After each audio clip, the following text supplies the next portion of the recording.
ఏంటండి ఎర్ర బుక్? ఏం చేస్తారు? ఇంకెన్ని నెలలు రెడ్ బుక్ పేరు చెప్పి భయపెడతారు అంటూ టీడీపీపై ఊగిపోయారు జోగి. చంద్రబాబు ప్రభుత్వం కక్ష సాధింపు చర్యలకు దిగుతుందన్నారు మాజీ మంత్రి జోగి రమేష్. ఏపీలో వైసీపీని లేకుండా చేస్తామంటూ పాలనను గాలి కొదిలేసి 10 నెలల్లోనే చెడ్డ పేరు తెచ్చుకుందని మండిపడ్డారు రమేష్.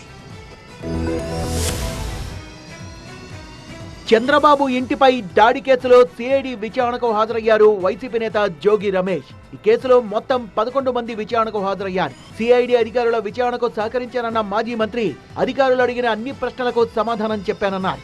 అసలు తాము చంద్రబాబు ఇంటిపై దాడి చేయలేదని, తనను విచారణ పేరుతో ఇబ్బందులకు గురి చేస్తున్నారన్నారు జోగి రమేష్. ఎవడ దాడి చేస్తాడా? నిరసన తెలియజేయడానికి వెళ్ళాం.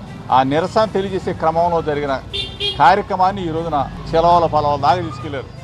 రెడ్ బుక్ పేరు చెప్పి ఎన్నాళ్లు భయపడతారని టీడీపీని ప్రశ్నించారు మాజీ మంత్రి. ఎర్ర బుక్కు రెడ్ బుక్కులు శాశ్వతం కాదమ్మా. 1 సంవత్సరం రెడ్ బుక్తో నడుపుతావు, ఎర్ర బుక్తో నడుపుతావు, 2వ సంవత్సరం నడుపుతావు, 3వ సంవత్సరం మడిసి. ఈ కక్ష రాజకీయాలతో 10 నెలల్లోనే చంద్రబాబు ప్రభుత్వంపై ప్రజల్లో వ్యతిరేకత వచ్చిందన్నారు జోగి రమేష్. కూటమి ప్రభుత్వం ఇలాగే వేధిస్తే న్యాయం కోసం కోర్టుల్ని ఆశ్రయిస్తామన్నారు వైసీపీ నేత.